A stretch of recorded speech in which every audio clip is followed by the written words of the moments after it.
अस्सलाम वालेकुम व्यूअर्स, मैं हूं समीना पाशा। उम्मीद है आप लोग खैरियत से होंगे। व्यूअर्स, कुछ हम खबरें अपडेट्स लेकर इस व्लॉग में आपके सामने हाजिर है। जनाब, खबरें बड़ी इंपॉर्टेंट हैं क्योंकि पाकिस्तान तहरीक इंसाफ का आज एहतजाज है। रावलपिंडी में लियाकत बाग का इंतखाब किया था पाकिस्तान तहरीक इंसाफ ने जलसा करने के लिए, लेकिन उनको इजाज़त नहीं दी जा रही थी और फिर शहर से दूर कहीं फेंकने की तैयारी थी, जिसके बाद इमरान खान साहब ने ये दरख्वास्त वापस लेने की हिदायत की और ले भी ली गई बाद में, और इवेंचुअली इस जलसे को एहतजाज में बदलने के लिए कह दिया गया था। तो अब आज के रोज़ ये एहतजाज है। मकाम वही रखा है पाकिस्तान तहरीक इंसाफ ने कि लियाकत बाग पर ही एहतजाज होगा, लेकिन क्या ऐसा हो पाएगा, इससे मुतल्लिक आपको तफसीलात बताते हैं। इसके साथ साथ इमरान खान साहब ने आज जेल में जो मीडिया से गुफ्तगू की है उसकी तफसीलात आपके साथ शेयर करेंगे।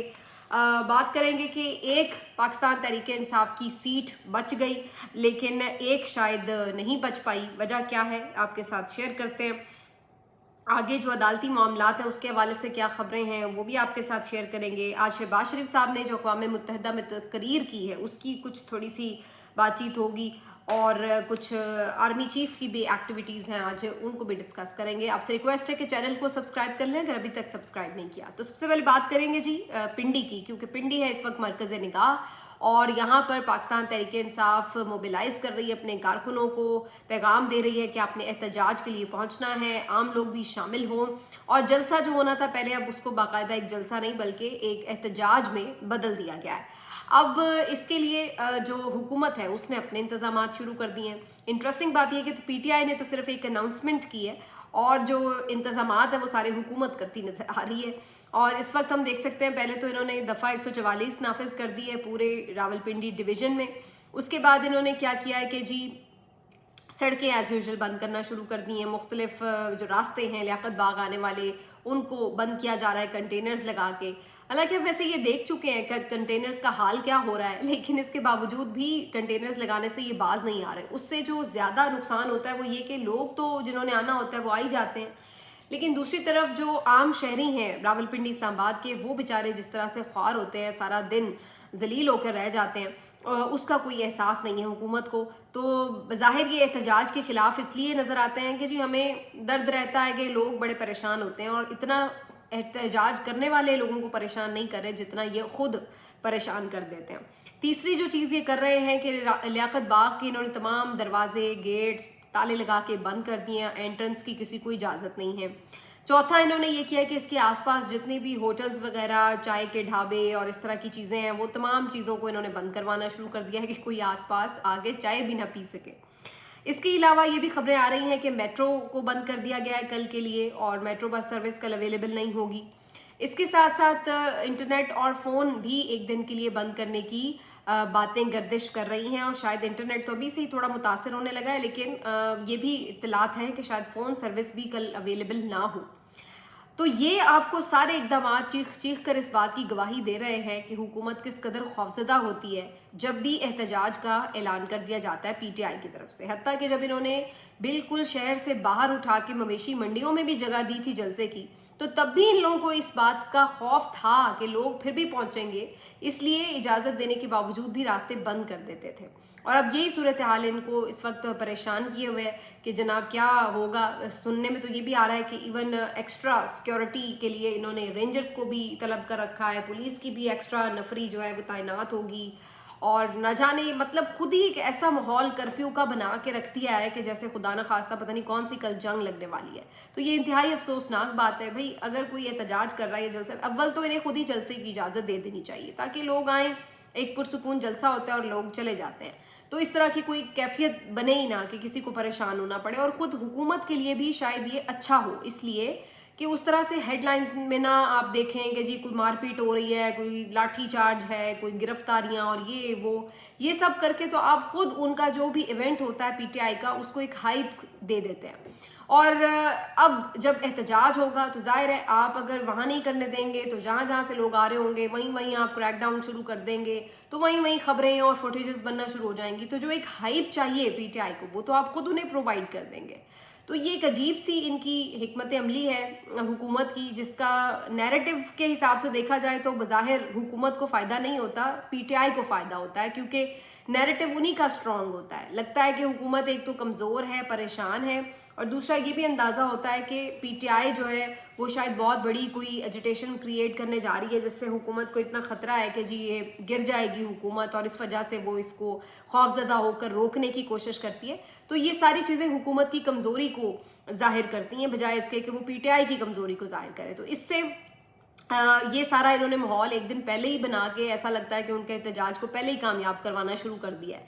इस तरह की सिचुएशन है। लेकिन बहरहाल अब ये कल बड़ा इंपॉर्टेंट टास्क है, क्योंकि अगर फिर भी बड़ी तादाद में लोग बाहर निकलते हैं, अपना प्रोटेस्ट रिकॉर्ड कराते हैं, इवन गिरफ्तारियां भी होती हैं या कुछ भी है, तो एक इवेंट तो बनेगा, एक हाइप तो क्रिएट होगी, तो जो पीटीआई को सूट करेगी। ज़ाहिर है अगर मुल्क में एजिटेशन होती है तो एज अपोजिशन पार्टी उनको तो ये लगेगा कि भाई लोग हमारे साथ हैं, और हम अगर स्मूथली हुकूमत परफॉर्म नहीं कर पा रही है और रास्ते बंद करने पड़ रहे हैं, ये सब हो रहा है, जो निज़ाम है सारा आपको रोकना पड़ रहा है, तो फिर तो उनकी हिकमत अमली तो इसका मतलब है कि कामयाब है। तो इस लिहाज से अब ये देखना होगा कि पीटीआई कितना मौसर ये एहतजाज करने में कामयाब होती है, क्योंकि इमरान खान साहब ने भी जो आज जेल में बात की है, उन्होंने भी 3-4 चीज़ें बड़ी इंपॉर्टेंट की हैं। जिस जलसे के हवाले से उन्होंने मैसेज यही दिया है कि अब ये आपकी फ्यूचर की बात है, और नौजवानों को ख़ास तौर पर उनका पैगाम है कि जी आपने बाहर निकलना है। तो ये उनका मैसेज है इस जलसे के हवाले से। अदरवाइज़ भी उन्होंने काफ़ी इंपॉर्टेंट बातें की हैं। उन्होंने कहा है कि जिस तरह की काजी साहब हरकतें कर रहे हैं, मुझे तो लग रहा है कि ये बंदा ज़हनी तौर पर नॉर्मल नहीं है। तो बड़ी बात की है इमरान खान साहब ने, उन्हें ज़हनी मरीज़ ही करार दे दिया है। और इसके साथ अब वो वाज़े तौर पर ये बातें करते हैं कि चीफ इलेक्शन कमिश्नर हो, काजी साहब हो, ये सब ऑन बोर्ड थे। जिस तरह से इन्होंने इलेक्शन फ्रॉड किया, रेग किया, पूरा मैंडेट चोरी किया, उस सब चीज़ों में ये बाकायदा साझेदारी है इनकी। और वो ये कहते हैं कि ये सब आपस में जुड़े हुए हैं और इनका मफाद है, और तोसी में ही इनका मफाद है, और इसीलिए ये एक दूसरे को अब बैक कर रहे हैं। वरना अगर चीफ जस्टिस साहब के हाथ साफ होते तो वो पिंडी के जो कमिश्नर ने, अहमद चट्ठा ने जो बयान दिया था, उसको फौरी तौर पर बुलाते और उसको कहते कि भाई साबित करो और अपने आप को क्लियर करते काजी साहब। लेकिन उन्होंने ऐसा नहीं किया। इसी से पता चलता है कि उनका जो इल्ज़ाम था उसमें वज़न था, इसी वजह से काजी साहब ने उसको नहीं बुलाया। तो इमरान खान साहब कहते हैं कि जी जो थर्ड अंपायर है वो भी तौसी चाहता है और उसे पीडीएम की ज़रूरत है, इसलिए ये सब एक दूसरे को पसंद करें या नापसंद करें, ये बाहमी मफादात से एक दूसरे के साथ जुड़े हुए हैं। तो ये इमरान खान साहब ने आज बड़ा वाज़े तौर पर सारा जो गेम प्लान है जो उन्हें हुकूमत की तरफ से नज़र आता है उसको उन्होंने सामने रखा। फिर उन्होंने अल्टीमेटली यही कहा कि लेकिन इन तमाम चीज़ों में इनको शिकस्त होगी, क्योंकि कौम फैसला कर चुकी है और कौम जो है वो हमारे साथ है। अब वो ये कहते हैं कि बज़ाहिर लग रहा है कि मुल्क चंद जर्नैलों की जागीर बन चुका है, इसके अलावा कुछ नहीं है। रिटायर्ड जर्नैल हर जगह भर्ती हो रहे हैं, और अभी आज भी हम देख रहे थे कि सेक्रेटरी दिफा एक लेफ्टिनेंट जनरल को लगाया जा रहा है, जो कि अभी रिटायर हुए भी नहीं। खबर यही है कि 3-4 दिनों में वो रिटायर हो जाएंगे और उसके बाद उनकी अपॉइंटमेंट पहले से ही तयशुदा है। तो इस पे बहुत लोग तनकीद भी कर रहे हैं कि मुल्क में लोग बेरोज़गार हैं, नौजवान डिग्रियां लेकर उनको आग लगा रहे हैं कि उन्हें नौकरी नहीं मिल रही, और यहाँ पर सूरत हाल ये है कि कोई बंदा भी रिटायर हुआ भी नहीं, उसकी नौकरी पहले से तैयार खड़ी है, नई नौकरी जो है। और इसी तरह रिटायर्ड जर्नैल हों या रिटायर्ड जजेस हों, इनकी जानती है, इनको मुख्तलिफ पोस्ट मिल रहे हैं और हर जगह पर ये लोग पूरी तरह अपना कंट्रोल कायम कर चुके हैं। तो ये बात इमरान खान साहब ने भी आज अपनी गुफ्तगू में की। इसके बाद जी आज जो एक अगली अहम बात थी वो ये कि जो पीटीआई की एक नशिस्त जाने का खदशा फिर से था। उसकी वजह ये थी कि नजर सानी की एक अपील दायर की गई थी आज हुकूमत की तरफ से, यानी अली गौहर बलोच साहब ने की थी। और NA 97 की ये सीट थी जिसपे सादुल्ला बलोच पीटीआई के जो MNA हैं वो पहले भी फातेह करार पाए थे, और उसके बाद इनकी जो शिकस्त बनाने के लिए अब तो नहीं कहा जा सकता, लेकिन बहरहाल इनकी फतह को चैलेंज किया था अली गौहर बलोच साहब ने। उस वक्त ये जो 2 रुकनी बेंच था उन्होंने इनको डिसमिस कर दिया था। जो नजरसानी रिव्यू था, खदशा ये था कि शायद ये सीट भी PMLN को गिफ्ट कर दी जाएगी, लेकिन बहरहाल ऐसा हुआ नहीं और ये सीट सादुल्ला बलोच साहब बचा चुके हैं। लेकिन दूसरी तरफ एक और सीट आदिल बाज़ाई साहब की, इसके हवाले से काफ़ी कंसर्न्स आज सारा दिन चलते रहे। उसकी वजह ये है कि आदिल बाज़ाई जो थे ये कोयटा से मुंतखब हुए थे, आज़ाद हैसियत में पीटीआई की इनको सपोर्ट हासिल थी। अच्छा, उसके बाद बड़ी इंटरेस्टिंग बात इनके बारे में ये है कि जो कुछ सहाफ़ी ये क्लेम करते हैं कि इनको ज़बरदस्ती PMLN का रुकन दिखाया गया, जो बाद में लिस्ट आती है इलेक्शन कमीशन की तरफ से, तो इनको PTI की बजाय PMLN के खाते में डाल दिया गया, जबकि वो बैठते भी PTI के साथ रहे हैं और उन्होंने हमेशा यही कहा कि जी मैं तो PTI का बंदा हूँ। उसके बाद ये हुआ कि लेकिन इस चीज़ को कहीं चैलेंज भी नहीं किया गया, और आज तो बाकायदा ये खबर चली मीडिया के ऊपर कि जी उन्होंने PMLN ज्वाइन कर ली है और वो PMLN के मेंबर हैं। अब उसके ऊपर उन्होंने एक मैसेज में तरदीद तो कर दी कि नहीं जी मैं तो PTI के साथ खड़ा हूँ, लेकिन इंटरेस्टिंगली कागज़ों में वो PMLN के साथ हैं। अब अगर इलेक्शन कमीशन ने उन्हें ज़बरदस्ती PMLN के खाते में डाला हुआ है तो फिर तो उन्हें चाहिए था कि इतने अरसे से वो खामोश क्यों है, इसको वो लीगली फाइट करते और उन्हें कहते कि जी ये क्या चक्कर है, और अदालत जाते इस सिलसिले में अपनी करेक्शन करवाते।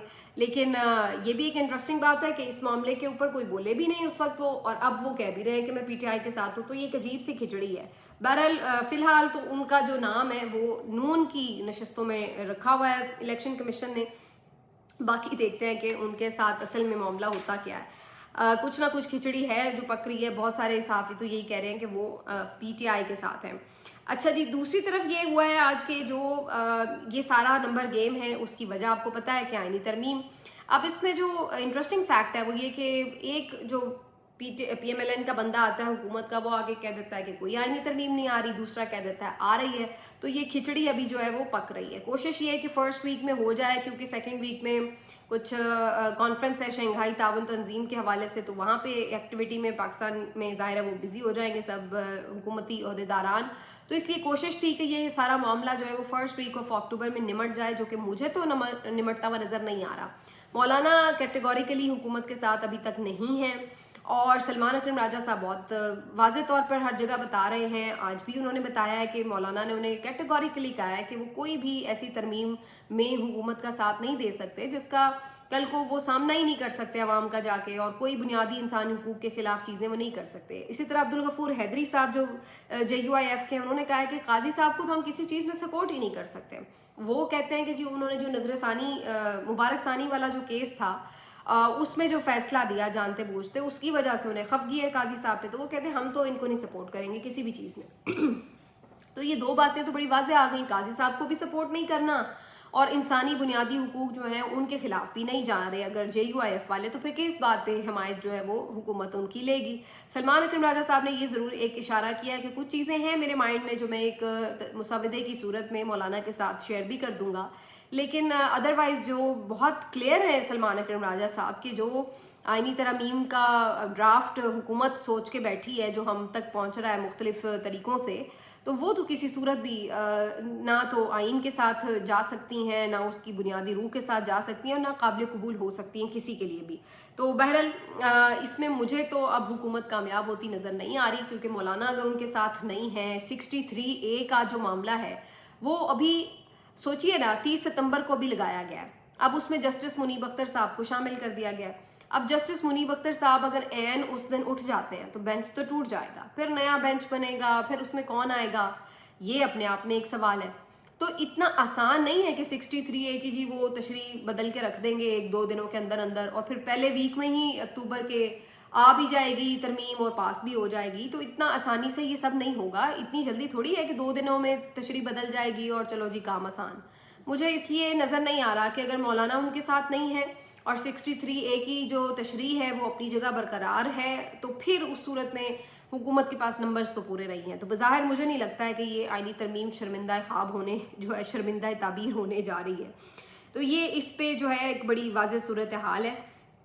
बाकी ज़ाहिर है देखते हैं कि हुकूमत के पास क्या कोई इसका बी प्लान भी मौजूद है या नहीं, क्योंकि अभी तो बज़ाहिर जो खबरें अदलिया से आ रही हैं अंदर से, तो उसके मुताबिक तो जितने भी कोर्ट रिपोर्टर्स हैं जो ज़राए हैं वो यही खबर देते हैं कि जो इस वक्त मंसूर अली शाह साहब हैं वो ठीक ठाक मेजॉरिटी ले चुके हैं। अगरचे मखसूस नशिस्तों का फैसला तो 8-5 की अक्सरियत से था, लेकिन अगर आइन के ऊपर जो इस वक्त एक शब खून मारा जा रहा है और जो तरीके सारे प्रैक्टिस एंड प्रोसीजर और ये सब चीज़ों में काजी साहब जिस तरह एक्सपोज हुए हैं, तो उसके बाद मज़ीद कुछ जजेस जो हैं जो थोड़े पहले न्यूट्रल पोजीशन पे थे वो भी जाके जस्टिस मंसूर अली शाह साहब के कैंप में आ गए हैं। तो बज़ाहिर अब बहुत सारे कोर्ट रिपोर्टर्स इस बात पर मुत्तफिक नज़र आ रहे हैं, तकरीबन तमाम ही, मुझे तो ऐसा लग रहा है کہ منصور علی شاہ صاحب جو ہیں وہ اس وقت بہت زیادہ میجورٹی میں ہیں، اور اگر پریکٹس اینڈ پروسیجر ایکٹ کے اوپر کوئی فل کوٹ آتا ہے تو اس صورت میں کسی صورت قاضی صاحب اس ساری صورتحال کو تبدیل کرنے میں ناکام ہو جائیں گے، اور بالکل اس میں ان کو کوئی کامیابی ملتی نظر نہیں آتی.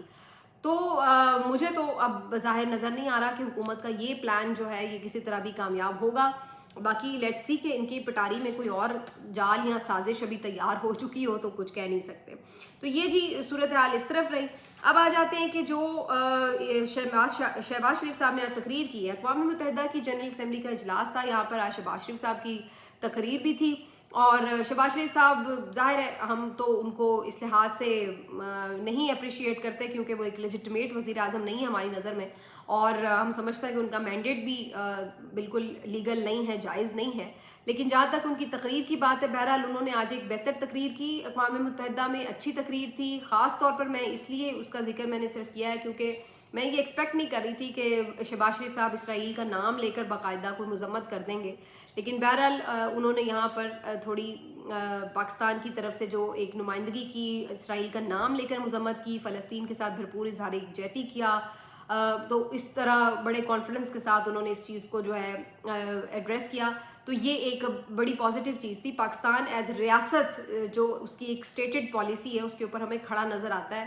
ورنہ اس سے پہلے جس طرح، کیونکہ ہم ملک میں جب دیکھتے ہیں تو صورتحال عجیب ہے کہ ملک میں آپ غزہ کے حق میں احتجاج نہیں کر سکتے، ریلی نہیں نکال سکتے، تو ہمیں بیچ میں اندر سے ڈر پڑا رہتا ہے کہ کہیں ایسا تو نہیں ہے کہ یہ کہیں پیچھے کچھ کمپرومائز کر رہے ہیں. تو اس پوائنٹ آف ویو سے کم از کم یہ ہوتا ہے کہ ہمیں آج یہ دیکھنے کو ملا کہ پاکستان اپنی ایز اسٹیٹ پالیسی جو اسرائیل ہے اس کو کنڈیم بھی کر رہا ہے اور فلسطین کی حمایت بھی کر رہا ہے. تو یہ ہمیں ایک چیز جو ہے اس میں بظاہر نظر آتی ہے. باقی ایک اچھی چیز یہ ہوئی کہ آج جب اسرائیلی وزیر اعظم نیتن یاہو نے خطاب شروع کیا تو کافی سارے جو ممالک کے سربراہان اور سفارتکار اور وفود تھے وہ واک آؤٹ کر گئے اجلاس سے. تو یہ بھی ان کے لیے بڑی شرمندگی کی بات ہے کہ ان کے ساتھ سب لوگ جو تھے نہیں کھڑے ہوئے تھے، اور بہت سارے جو لوگ تھے آدھا تقریباً ہال خالی ہو گیا تھا. تو یہ اگر تھوڑی سی بھی ان میں شرم، غیرت، ضمیر نام کی کوئی چیز ہوتی تو ان کے لیے آج کافی تھا کہ ان کی پالیسی کو زیادہ تر ممالک نے کیسے ریجیکٹ کیا ہے. لیکن جن لوگوں میں یہ چیزیں ہوں کیا وہ غزہ جیسے مظالم ڈھا سکتے ہیں؟ نہیں ڈھا سکتے. تو اس لیے یہ تو ویسے ہی حیوان ہے، ان سے اس طرح کی کوئی چیز ایکسپیکٹ کرنا ہی فضول ہے. تو یہ ہے جی. لیکن افسوس کی بات یہ ہے کہ بڑی بڑی باتیں ہم باہر تو جا کے کرتے ہیں، لیکن شہباز شریف صاحب جو اپنے ملک میں آپ انسانی حقوق کی پامالیاں کر رہے ہیں، جو آپ کے ملک میں آئین اور قانون کے ساتھ کھلواڑ ہو رہا ہے، کاش اس کا بھی آپ کو اسی طرح احساس ہوتا. اور باہر جا کر انڈیا کو آپ یہ بتا رہے ہیں کہ جی مقبوضہ کشمیر میں آپ کے یہ ہو رہا ہے وہ ہو رہا ہے، تو اپنے ملک میں آپ کے کیا ہو رہا ہے ذرا اس کا بھی اندازہ لگائیے کہ آپ کے ملک میں آپ جس طرح سیاسی مخالفت میں دشمنی، اور دشمنی سے زیادہ بڑھ کر اب عوام کے اوپر حملہ آور ہے باقاعدہ. تو یہ آپ کو کس نے اجازت دی؟ اور آپ جب آئینے میں اپنی شکل دیکھتے ہیں تو کیا ان جرائم کے اوپر آپ کو کچھ نہیں ہوتا کہ آپ کس حد تک چلے گئے ہیں؟ تو باہر جا کے بڑی بڑی باتیں آپ کر رہے ہیں، لیکن اپنے ملک کے آپ کے حالات کیا ہیں اس کی طرف بھی ذرا سوچئے کہ آپ نے اپنے ملک کے شہریوں کے ساتھ کیا کچھ کیا ہے، کس طرح ان کے آپ نے حقوق پامال کیے ہیں، ان کا مینڈیٹ چوری کیا ہے، ان کے گھر توڑے ہیں، ان کے گھروں پر چار دیواری کا تقدس پامال کیا ہے، انہیں مقدمات میں پھنسایا ہے، انہیں جیلوں میں ڈالا ہے. تو یہ آپ کے ناقابل معافی جرائم ہیں. اور وہی بات ہے کہ آپ کی جو اچھا بھی کوئی کام ہو تو وہ تعریف حلق میں اٹک جاتی ہے جب ہم یہ چیزیں دیکھتے ہیں کہ آپ لوگوں کا قول اور فعل میں تضاد نظر آتا ہے. لیکن بہرحال جو ہفتے کا دن ہے وہ امپورٹنٹ دن ہے، اس لیے کہ دیکھنا ہوگا کہ کتنا مؤثر احتجاج کرنے میں پاکستان تحریک انصاف کامیاب ہوتی ہے. ملتے ہیں آپ سے اگلے ویلاگ میں، اپنا خیال رکھیے. اللہ حافظ.